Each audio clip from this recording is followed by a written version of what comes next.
Mayor Representative, yes, sir. Christopher Irizarry, I'm a veteran and just retired CIA.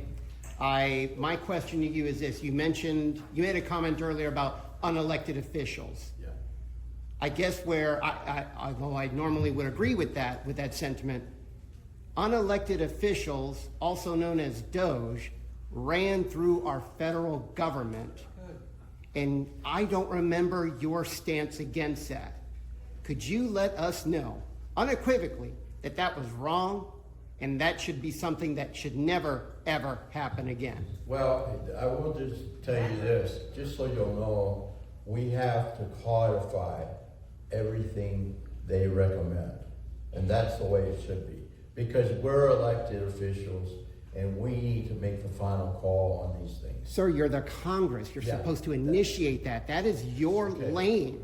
That is your post. And I agree with you.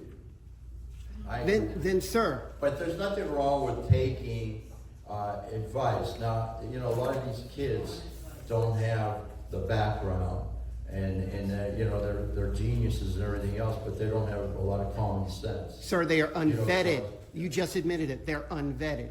This was your responsibility, sir. That's what I just cannot reconcile with when you say you care about veterans in our government. But I will tell you, listen, I will tell you this. We had the DOGE cuts, and we passed them a month ago in the Congress, and before we even did anything, we didn't rubber stamp them. We found $9 billion, mostly in USAID, okay, of waste. They made several billion dollars worth of recommendations that we did not take. So again, the ball is with us. The buck stops with us, the legislature, the Congress, the legislature. So everything was vetted to make sure. We threw out all the recommendations that we didn't feel were justified. But sir, how many public officials were sent home in the meantime?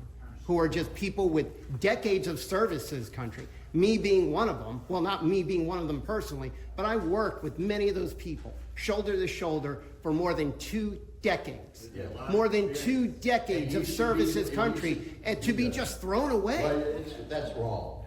That is wrong, but you allowed it. That's wrong. That's wrong. You allowed it, sir. That's wrong. That's wrong. And I will tell you that I've been working with the VA secretary about that. He's reversed a lot of those decisions based on his experience. At what cost, sir? At all the chaos. Okay. Was $9 billion, whatever figure you're going to throw, worth destroying those lives and creating such chaos? Was it worth it to people who did nothing but love this country? Layoffs happen every day in the private sector. Sorry. We're talking about something different, man. Show up for work, half of them.